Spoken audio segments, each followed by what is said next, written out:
Alléluia, alléluia, alléluia à vous. Je suis toujours content de me retrouver en votre compagnie et vous dans la mienne.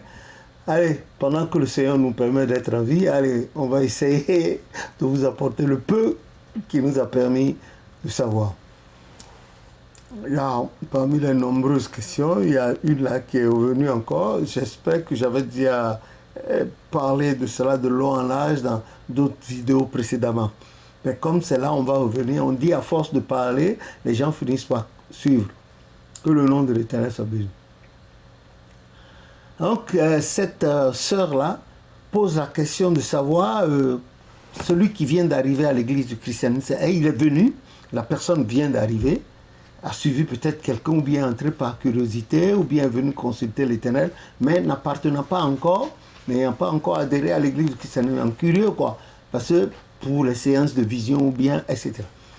L'église, c'est un lieu public pour tout le monde, sauf que ceux qui ont des pratiques, ont des trucs contraires à ce qui se passe sur la place de l'église, pourront entrer, mais laisser leur truc là, leur surplus au dehors.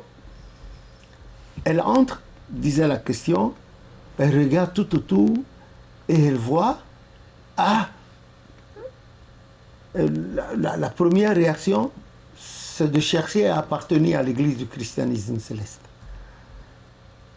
Est-ce que on doit l'adopter tout de suite comme membre de l'église ou bien est-ce qu'il y a des critères? Bien sûr, il fut un temps au début de l'église.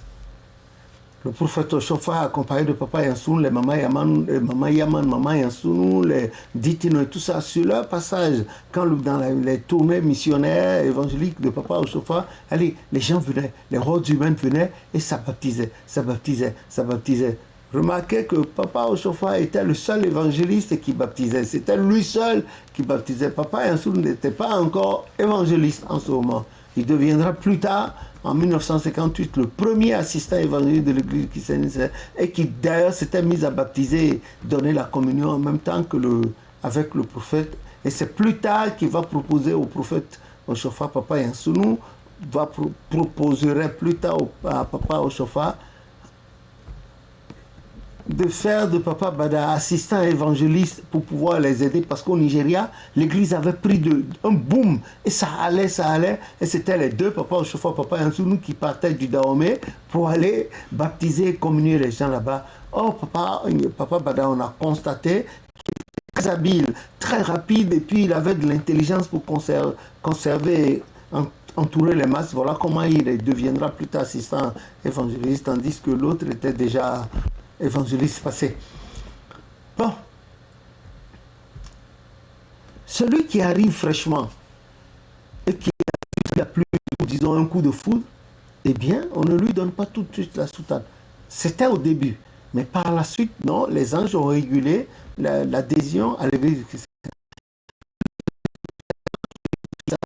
Veut séance tenante, on lui fait le bain de purification. Vous allez trouver ça dans la doctrine 1, doctrine 2, et l'ordre de culte également, le processus.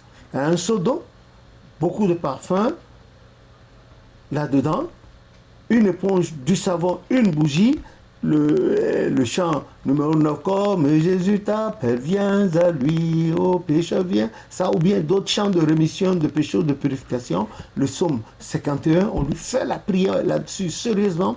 Prière de repentance, rémission des péchés, purification, sanctification. Et la personne va se... Et au retour, finir, elle se sue la tête, de la tête jusqu'aux pieds, sans remonter la bougie à la tête. Avec le reste du savon, l'éponge, la bougie, elle cassait. Puis j'étais dans les ordures. Donc à partir de là, elle aspire, cette personne aspire à devenir chrétienne céleste. Que le nom de l'Éternel soit béni. Et déjà, si elle avait déjà prêté une soutane, elle peut se mettre dès lors, aussitôt, d'ores et déjà apporter la soutane et entrer dans le temple. Mais en entrant dans le temple, elle ne peut pas prendre la communion parce qu'elle n'est pas encore chrétienne céleste. La condition sine qua non pour prendre la communion, c'est d'être baptisée. Et elle ne peut pas aussi entrer dans l'oratoire, ce que vous avez appelé par Vizougoumé. Non. Parce qu'elle n'est pas encore chrétienne céleste accomplie. Mais, à ce titre, déjà, elle peut être à la chorale, chanter, faire les lectures, la quête et participer, prendre part à tous les cours bibliques et des exhortations aussi et prendre note. De sorte qu'au bout d'un an, elle aura un choix à faire. Quand au bout d'un an, elle constate que son cœur adhère, c'est elle qui demande, c'est cette personne-là qui demande le baptême. On ne lui impose pas le baptême. La personne demande à être baptisée et au jour fixé, allez, on donne le baptême à cette personne et elle, après un an, et elle devient chrétienne céleste à part entière. Elle refait encore une autre année de noviciat au terme de laquelle, maintenant, ça lui fait 2 ans, on l'envoie à l'onction. Voilà. L'onction, c'est la paroisse qui lui propose l'onction. Et maintenant, c'est à son cœur de dire oui, c'est bon, c'est pas bon. Mais il faudrait avoir pris la précaution de lui expliquer ce que c'est que l'onction. Maintenant, il y en a qui arrivent, séance de le Saint-Esprit dit à cette personne-là, il faut la baptiser rapidement. Allez.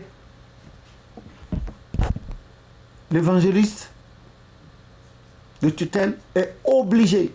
Et pour baptiser, ce n'est pas n'importe quel devancier qui baptise, c'est l'ouvrier de l'église. Celui qui ne porte pas de chaussures, celui qui est consacré aux œuvres de Dieu dans l'église sur la parole, c'est lui qui baptise. Voilà. Il y a 2 sortes d'évangélistes. Il y a les évangélistes sacrificateurs qui travaillent pour le compte de l'église, toute leur vie c'est ça, la soutane sans les chaussures. Et il y a l'autre évangéliste, les honorables, les honoraires. Voilà, eux, c'est la gestion administrative de l'église. Ils n'ont rien à voir dans la sacrificature. Maintenant, il y a les enfants. Il y a les enfants. Comme a dit Proverbe 22:6. Vos enfants sont là. Ils n'ont pas encore l'âge pour choisir. Et vous êtes les garants de leur éducation spirituelle, religieuse et morale. À ce titre, vivant sous votre entière responsabilité, vous leur donnez le baptême. Si vous êtes baptisé, vous leur donnez le baptême. Et ils sont sous votre autorité jusqu'à l'âge de la majorité. Arrivés à l'âge de la majorité, ils auront le choix de continuer à exercer, à pratiquer la même église que vous, ou non, ou bien de s'en aller. L'essentiel, c'est qu'ils soient dans les voies de Dieu. Bon, nous avons constaté certains parents, ils disent, ah non, quand l'enfant sera grand, il va choisir. C'est une grosse erreur, c'est horrible ce que vous dites là. Lisez la Bible, Proverbe 22, verset 6. Vous avez l'entière responsabilité de la vie spirituelle et religieuse des enfants. Vous le faites et quand ils seront grands, c'est là où ils vont choisir de rester ou bien de décrocher. Ne faites plus ces erreurs-là. Il y a beaucoup qui ont fait ça, qui ont vu leurs enfants. Il y en a même qui sont des chrétiens célestes qui n'ont pas pu avoir leur baptême là, qui sont partis. Qu'est-ce que vous leur avez donné comme fondement? Pour construire une maison, on ne met pas les murs sur du sable simple. Il faut creuser les tranchées, mettre le mortier, les briques, faire le béton, le fer, puis faire une fondation solide pour que la fondation puisse contenir les murs, la charpente plus tard et le toit de la maison. C'est comme cela. Arrêtez, ce sont des incompréhensions, des choses dont vous n'avez pas le sens. Arrêtez, s'il vous plaît. Voilà comment ça se passe, comme je réponds à la personne. Voilà comment l'on devient chrétien céleste, c'est-à-dire l'adoption, hein, l'adoption et l'adhésion à l'église du christianisme céleste. Bon, maintenant, il y en a qui deviennent chrétiens célestes, qui font tout le processus et quittent après.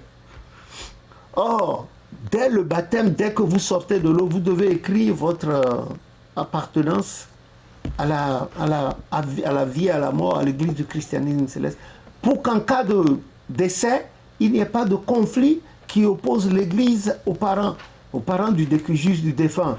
On a vu plein de cas où la police a été obligée d'intervenir, le ministère de l'Intérieur, ça a amené... Voilà. On a vu aussi des cas où les gens ont écrit leur attestation d'appartenance à l'Église et à leur mort, leurs parents, leur famille n'ont pas voulu. L'Église a dû faire venir. Des fois aussi, bon, les gens disent ils coopèrent avec l'Église. Des fois, bon, ils veulent que l'Église fasse tout juste, ils quittent et eux, ils prennent, ils s'en vont mettre ça, etc., etc. Voilà. Donc, faisons très attention. On ne peut appartenir ni à Dieu, on ne peut pas appartenir à la fois à Dieu ni à maman. Il faut choisir. Manquer de choisir, c'est être irrésolu. Or, l'irrésolution ne vient pas devant Dieu.